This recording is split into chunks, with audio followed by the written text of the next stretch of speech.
ज्ञानतिमिरान्धस्य ज्ञानञ्जनशलाकया चक्षुरुन्मीलितं येन तस्मै श्रीगुरुवे नमः।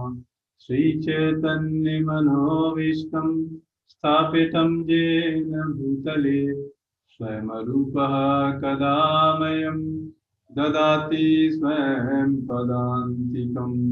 वन्देऽहं श्रीगुरो श्रीयुतपदकमलं श्रीगुरुन् वैष्णवांश्च श्रीरूपं साग्रजातं सहगणरघुनाथान्वितं तं सजीवं साद्वैतं सावधूतं परिजनसहितं कृष्णचैतन्यदेवं श्रीराधाकृष्णपादान् सहिगणललिता श्रीविशाखान्वितांश। हे कृष्ण करुणा सिन्धु दीनबन्धो जगत्पते गोपेश गोपिकान्त राधाकान्त नमोऽस्तुते। तत्काञ्चन गौराङ्गी राधे वृन्दावनेश्वरी वृषभानुसुते देवी प्रणमामि हरिप्रिये। वंशाकल्पतरुभ्यश्च कृपासिन्धुभ्येव च पतितानां पावनेभ्यो वैष्णवेभ्यो नमो नमः। जय श्री कृष्ण चैतन्य प्रभु नित्यानंद श्री अद्वैत गदाधर श्रीवासादि गौरभक्तवृंद। हरे कृष्णा कृष्ण कृष्णा हरे हरे, हरे राम राम राम हरे हरे। हरे कृष्णा। तो आपका हार्दिक स्वागत। और आज हम भगवद गीता के सेकंड चैप्टर का 19th वर्स का डिस्कस करेंगे और समझेंगे कि इग्नोरेंट कौन है। आइए ये श्लोक भी भगवान कृष्ण बोल रहे हैं सेकंड चैप्टर के 19th वर्स में। क्या बोल रहे हैं? यह एनं वेत्ति हंतारम यच्चैनं मन्यते हतम् उभतो न विजानीतो नायं हन्ति न हन्यते।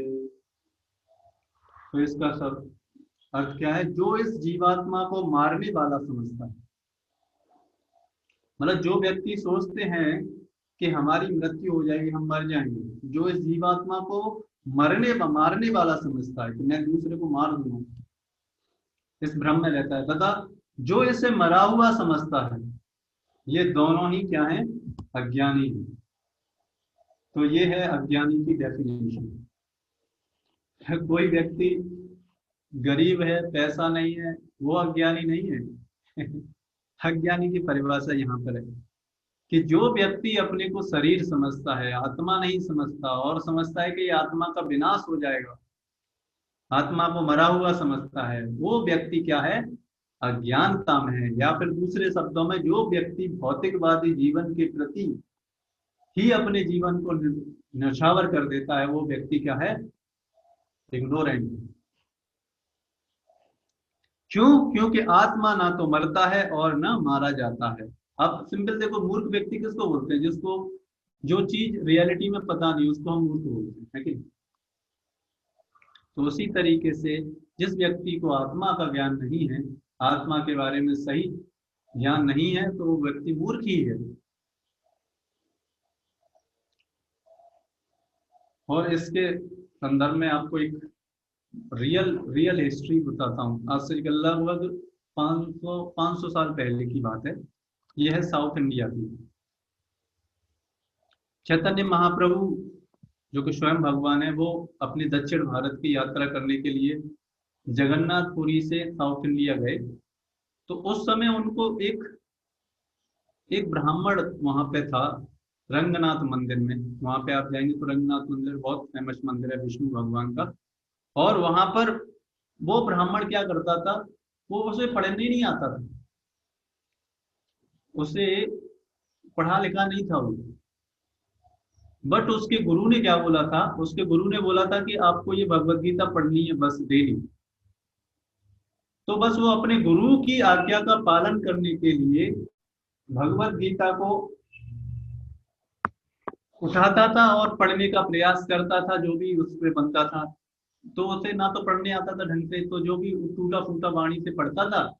तो बाकी जो पंडित जो स्कॉलर थे उस मंदिर में, वो लोग हंसते थे उसके ऊपर, अरे इसको पढ़ने नहीं आता, देखो फिर भी पढ़ रहा है, कितना मूर्ख व्यक्ति,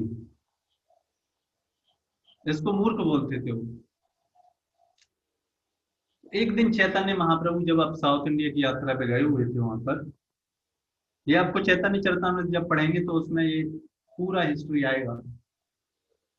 तो चैतन्य महाप्रभु जब उस कुर्म, उसका नाम क्या था, कुर्म ब्राह्मण था, तो उसके पास जब गए चैतन्य महाप्रभु, तो उन्होंने पूछा, ए ब्राह्मण देव, कि आप को पढ़ने नहीं आता भगवत गीता, फिर भी आप इस भगवत गीता को फिर आपकी आंखों से आंसू क्यों निकलते हैं? और वो क्या करता था, वो भगवत गीता को देख के रोता था। तो उसने, उस कुरुम ब्राह्मण ने चैतन्य महाप्रभु से कहा, हे चैतन्य महाप्रभु, हे परम ईश्वर, मेरे गुरुदेव ने मुझे आदेश दिया है कि ये भगवत गीता मुझे पढ़नी है, इसलिए मैं उनकी आज्ञा का पालन कर रहा हूँ। और जब मैं ये भगवत गीता के पृष्ठभूमि पे जैसे ही मैं भगवान के चित्र को देखता हूँ, तो मुझे वो भगवान की इतनी दयालुता नजर आ जाती है। इतने दयालु है भगवान के अपने भक्त के लिए। आप देखो भगवत गीता के स्टार्टिंग में क्या है, भगवान सारथी हैं और अर्जुन उनके रथ में बैठे हुए हैं। तो कुरुम ब्राह्मण बोलते हैं कि भगवान अपने भक्त के लिए उनका रथ हाँक रहे हैं। मैं बस ये देख के, बस इतना देख के ही मेरे हृदय में, मेरी आंखों में अश्रु प्रवाहित होने लगते। तो चैतन्य महाप्रभु ने उसे गले से लगाया और कहा, तुम ही केवल एक ऐसे व्यक्ति हो जो भगवत गीता के मर्म को समझे हो। तो आप देखो, वो उन जो स्कॉलर व्यक्ति थे उनकी नजर में ये कुरुम ब्राह्मण क्या था, मूर्ख व्यक्ति, इग्नोरेंट था। लेकिन चैतन्य महाप्रभु जो साक्षात भगवान है, उनकी नजर में ये बुद्धिमान व्यक्ति है। क्यों? क्योंकि ये भगवान का परम भक्त है, अपने गुरु की आज्ञा का पालन करता है।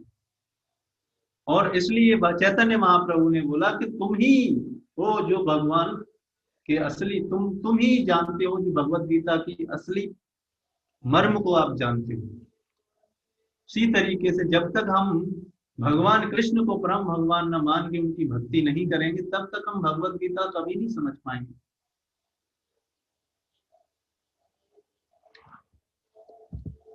जब देहधारी जीव को किसी घातक हथियार से आघात पहुंचाया जाता है, तो यह समझ लेना चाहिए कि शरीर के भीतर जीवात्मा मरता नहीं।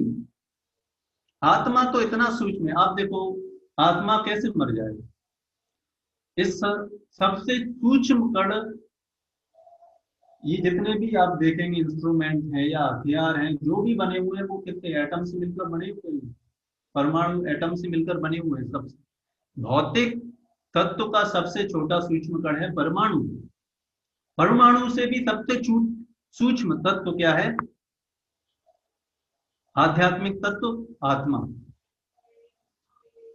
तो अब परमाणु को भी किसी, क्योंकि परमाणु से ही तो सारे शस्त्र बने हुए हैं, तो परमाणु को कैसे अस्त्र काट पाएंगे? छोटा है ना सबसे, और बाकी चीजें तो सब परमाणु से मिलकर बड़ी बनी हुई है। तो बड़ी चीज से छोटी चीज काटी नहीं जा सकती।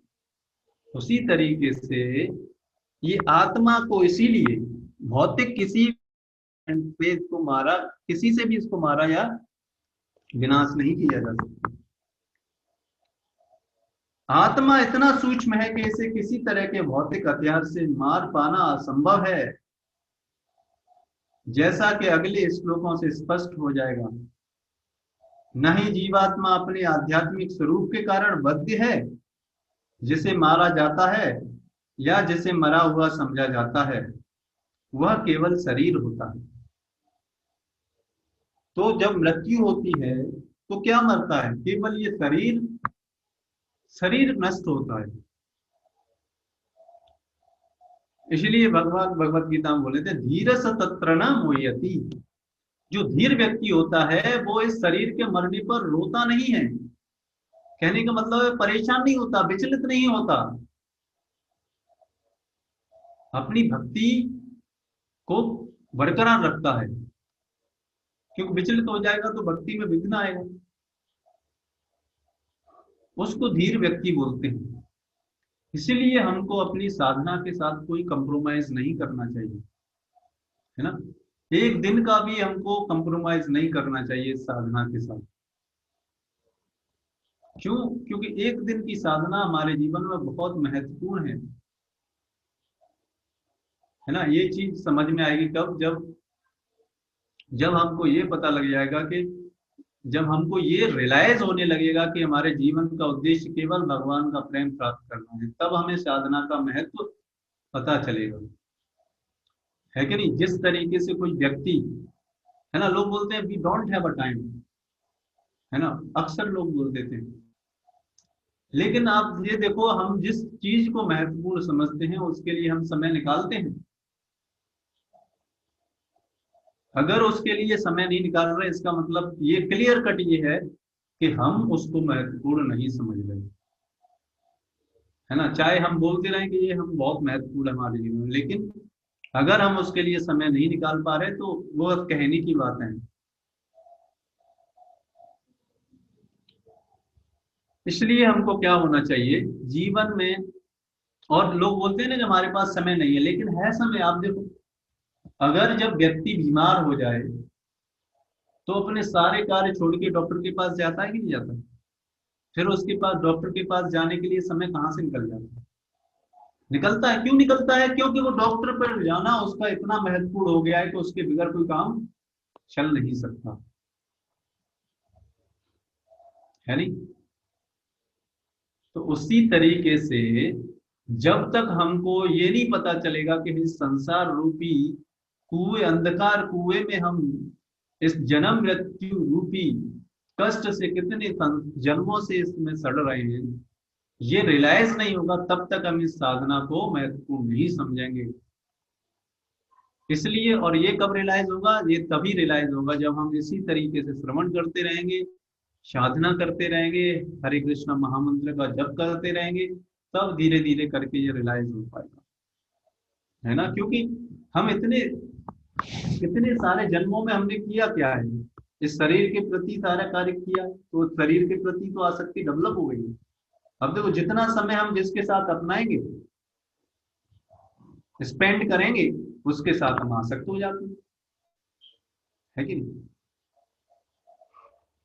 तो उसी तरीके से जब हम भगवान के साथ टाइम स्पेंड करना प्रारंभ कर देंगे और बाकी चीजों के साथ टाइम स्पेंड कम कर देंगे, तो इस भगवान की लीला, भगवान के भजन में भी हमारी आसक्ति हुई। फिर वो दशा आएगी भाव, प्रेम, निष्ठा, रुचि, आसक्ति, जिस पर हमने एक दिन डिस्कस किया था। प्रेम के लेवल पर भगवान हमसे रेसिप्रोकेट करते हैं। किंतु इसका तात्पर्य शरीर के वध को प्रोत्साहित करना नहीं। वैदिक आदेश है, मां हिंसा सर्वभूतानि, किसी भी जीव की हिंसा मत करो। तो लोग समझ लेते हैं गलत एप्लीकेशन आत्मा का, लोग गलत एप्लीकेशन क्या कर लेते हैं कि अच्छा हम आत्मा है, आत्मा को मारा नहीं जा सकता, फिर ठीक है, फिर हम जो भी व्यक्ति दे दुश्मन हो उसको हम मार देते हैं, फिर क्या, उसको शरीर को विनष्ट कर देते हैं। ये गलत अंडरस्टैंडिंग है कि नहीं। आप किसी के शरीर को अननेसेसरी नष्ट करोगे, वो भी एक क्या हुआ, पाप कर्म हो जाएगा। इसलिए बताया जा रहा है किसी भी जीव की हिंसा न करो, ये भी शास्त्रों में बताया गया। नहीं जीवात्मा अवध्य है का अर्थ यह है कि पशु हिंसा को प्रोत्साहन दिया जाए, इसका मतलब ये भी नहीं है ना। लोग क्या कर रहे हैं आजकल, मांस खाते हैं। लोग सोचते हैं केवल मांस खा, मारने वाले को पाप नहीं लगता।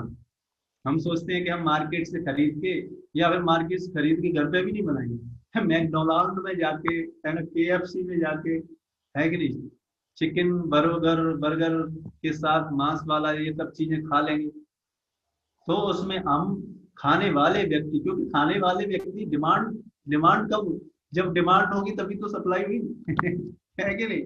तो खाने वाले व्यक्ति को भी पाप लगेगा, मारने वाले को तो लगेगा ही लगेगा, क्योंकि आपने क्या किया, डिमांड किया, इसलिए सप्लाई हुई, इसलिए आप भी उस हिंसा के भागीदारी होंगे। इसलिए हमको मांस भक्षण नहीं करना चाहिए, और इससे हमारा पाप का एक स्तंभ टूटता है, जिसको क्या बोलते हैं, दया। जो व्यक्ति जितना मांस खाता है ना, आप देखो उसके अंदर कोई दया नहीं मिलेगी। किसी भी जीव के शरीर की अनाधिकार हत्या करना निंदा है ना। किसी भी व्यक्ति के शरीर को, उसका मृत्यु निश्चित है एक समय पर। इसका मतलब ये नहीं कि आप उसके जीवन को खत्म कर दो, आपके हाथ। आपको जब किसी को जीवन देने का अधिकार नहीं है, तो आपको मारने का अधिकार क्यों है कि नहीं। और राज्य तथा भगवत विधान के है, किंतु अर्जुन को तो धर्म के नियमानुसार मारने के लिए नियुक्त किया जा रहा था, किसी पागलपन बस नहीं। तो अर्जुन की स्थिति हमारी जैसी नहीं है। अर्जुन एक सेना के व्यक्ति हैं, अर्जुन एक क्षत्रिय हैं, उनका धर्म है धर्म के लिए युद्ध करना। जिस तरीके से जो आर्मी होती है ना, सैनिक लोग होते हैं, उनका कार्य क्या है, उनका कर्तव्य क्या है, वो उनको गवर्नमेंट सैलरी देती है किस लिए, कि वो जो दूसरे देश के जो व्यक्ति हैं, जो दुश्मन हैं, उनसे अपने देश की रक्षा करें। आप देखो तो सेना बॉर्डर पर जाकर वो किसी भी दुश्मन को, उनको मारने का अधिकार है, उनको उस पर कोई केस नहीं लगेगा। लेकिन वही सेना अगर इस देश के अंदर किसी नागरिक को बगैर वजह के मार दे, तो उसके ऊपर केस हो जाएगा, उसको सजा मिलेगी। उसी तरीके से यहाँ पर ये बताया जा रहा है कि ये जो युद्ध में धर्म के लिए युद्ध करना, इसलिए भगवान अर्जुन, तुम्हारा कर्तव्य है, इसलिए भगवान ने मोटिवेट किया और अर्जुन को, ना कि इसका गलत तरीके से हम अर्जुन को गलत तरीके से ले लेते हैं, भगवान को गलत तरीके से सोचते हैं। अरे भगवान ने तो युद्ध करने के लिए मोटिवेट किया, अरे भाई युद्ध किस पर्पज से, ये तो देखो है कि नहीं। जब तक हम ये नहीं देखेंगे कि किस पर्पज के लिए युद्ध हो रहा है, पर्पज के बगैर हम कोई चीज आइडेंटिफाई नहीं कर सकते। तो इसलिए पर्पज पहले जानना बहुत महत्वपूर्ण होता है। तो यहाँ पर अर्जुन का कर्तव्य था कि इन सारी जनता को जो बचाना कौरवों से, इसलिए भगवान कृष्ण ने उनको प्रोत्साहित किया। तो मूर्ख व्यक्ति को बोला गया, आपने इस पूरे पट में आपने देखा, देखो मूर्ख व्यक्ति किसको बोला गया, मूर्ख व्यक्ति उसी को बोला गया जो कि इस जीवन के कर्तव्यों को नहीं समझता और अर्थ और जीवन के व्यर्थ के कार्यों में लगा रहता है, उसको क्या बोला जाता है, मूर्ख या इग्नोरेंट व्यक्ति बोला जाता है ना। अपने हिसाब से तो सबको लगता है मैं बड़ा विद्वान व्यक्ति हूँ, आपके हिसाब से चीजें नहीं चलती आपके हिसाब से सब कुछ नहीं चलता भैया, है ना। अपने हिसाब से तो सब अपने आप को प्राइम मिनिस्टर मानते हैं, है ना, इस संसार का कंट्रोलर मानते हैं। इसका मतलब क्या, आप कंट्रोलर हो इस संसार, नहीं, है ना। इस भुलक्के में नहीं जीना सीखना चाहिए हमको, थोड़ा रियलिटी में जीना सीखना चाहिए कि हम इस संसार के कंट्रोलर नहीं हैं। तो मूर्ख व्यक्ति इस तरीके से सोचता है, तो उसकी वजह से, इस तरीके से सोचने से फिर क्या आता है, फिर यहाँ पर आता है, फिर वो भौतिकतावादी जीवन में ही अपना समय निकालता है। क्यों निकालता है, क्योंकि वो शरीर को ही सब कुछ मान लेता है। और शरीर को जब सब कुछ मान लेता है, तो फिर शरीर से रिलेटेड जितनी भी चीजें, उसके लिए फिर बहुत मेहनत करता है, बहुत मेहनत करता है, जितनी की जरूरत नहीं है उसके लिए। इसलिए बताया जाता है कि जिस व्यक्ति को इस आत्मा के बारे में सही सही ज्ञान नहीं है, इसलिए आए तो आज के श्लोक में बताया गया कि जो आत्मा को मरा हुआ समझता है या जो समझता है कि इसे मारा जा सकता है, वो मूर्ख व्यक्ति है। इसलिए हमको इस भगवत गीता के ज्ञान को यथारूप समझना चाहिए, जैसा बताया जा रहा है भगवान कृष्ण जैसे अर्जुन ने समझा वैसे ही हमको समझना चाहिए, तब हम जीवन में सफल हो पाएंगे। और इसके लिए हमको अपनी निरंतर साधना रेगुलरली करनी पड़ेगी। तो इस तरीके से ही हम जीवन में सफलता हासिल कर सकते हैं। तो इस सेशन को हम यहीं पर विराम करते हैं। आपका और भी जानना चाहते हैं तो हमारा ग्रुप है जर्नी ऑफ सेल्फ डिस्कवरी, उस पर आप ज्वाइन कर सकते हैं और भी इस तरीके के सेशंस में आने के लिए, फिर और पर्सनल गाइडेंस के लिए उसमें और ज़्यादा आप समझ सकते हैं इन सारी चीज़ों से, है ना। तो इस तरीके से हम इसको आज के सेशन को हम यहीं पे विराम देते हैं।